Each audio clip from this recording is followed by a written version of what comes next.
my name is Helen, and while I am professionally, I'm a physical therapist.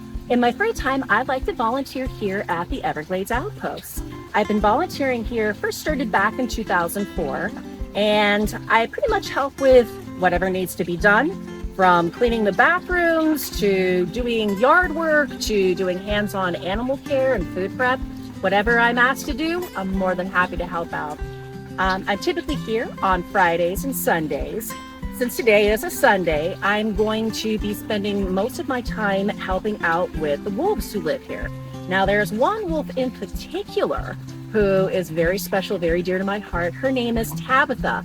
She's 18 years old, so guess you could say that is a geriatric wolf, but even though she is that old, you wouldn't guess it because she still has the energy of a young pup. So we're going to be doing a little bit of a enrichment for her today. We're going to be putting in some new mulch, so that's going to be something that she'll really enjoy. So how about we go inside and get to meet Tabitha up close in person.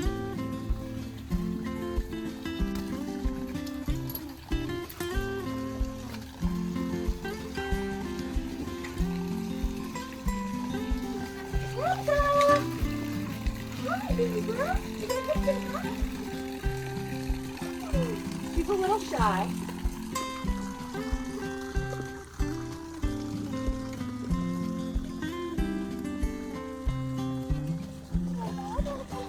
This is Tabitha.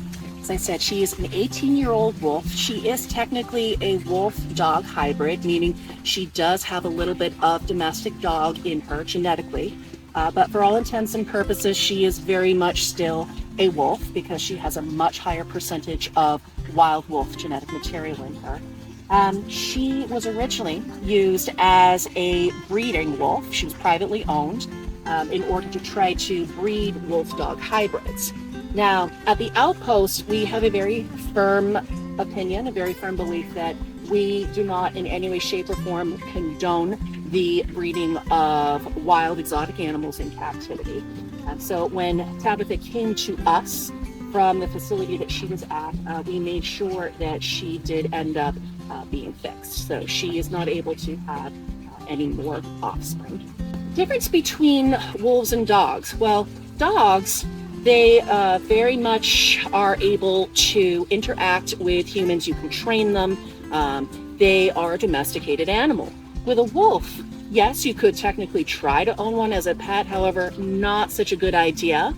For one thing, they do a lot of territory marking, so they will urinate all over the house, all over your furniture, all over the carpet. They also can be very destructive. They can damage a lot of property, and it's not because they're doing that to be bad or misbehave. They are just doing that because that is in their nature. They can also be very territorial when it comes to things like food. So for all of these various different reasons, not a good idea to try to own a wolf as a pet.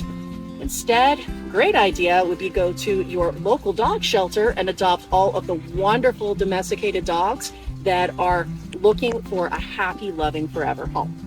So basically, her diet, as is the diet of all wolves out in the wild, she eats meat.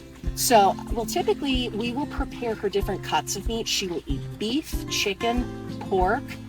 She does not get any ground turkey or ground chicken just because that contains rosemary extract, and there have been reports in the scientific literature that that can lead to seizures in different types of canid species. But she will receive whole cuts of meat. She is fed 5 days out of the week, and she's fasted for 2 days, just so it can better simulate the type of diet she would have and the eating pattern she would have out in the wild. It's just better for her digestion, her metabolism, and her overall health. All right, so we have finished for the moment, just hanging out with Tabitha, catching up on the latest gossip that's here in the animal world. So what we're going to do is we are going to go ahead and deep clean her pool. And we're also going to do the project, as I alluded to earlier, in placing mulch down in her enclosure. So she has a nice fresh carpet and just something to brighten up her enclosure. But make sure that you stay tuned so that you can follow Tabitha and all of the other animals on their amazing adventures here at the Outpost. And you can do that by subscribing to the Everglades Outpost YouTube page. And I look forward to seeing you guys again.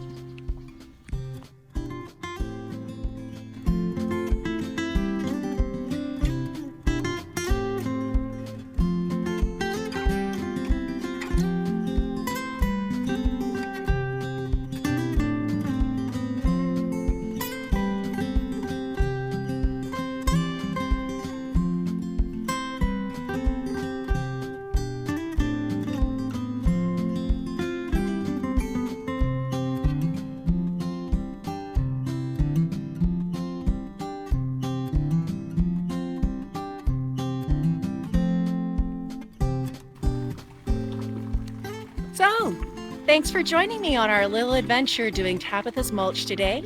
If you would like to continue to follow her adventures and the adventures of all the animals here, as I said earlier, please feel free to subscribe to the Everglades Outpost YouTube channel.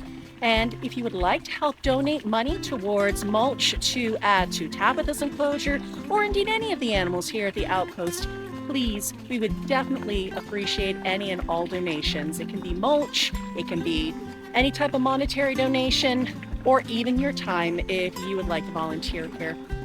Thanks for tuning in, guys. Have a super Sunday.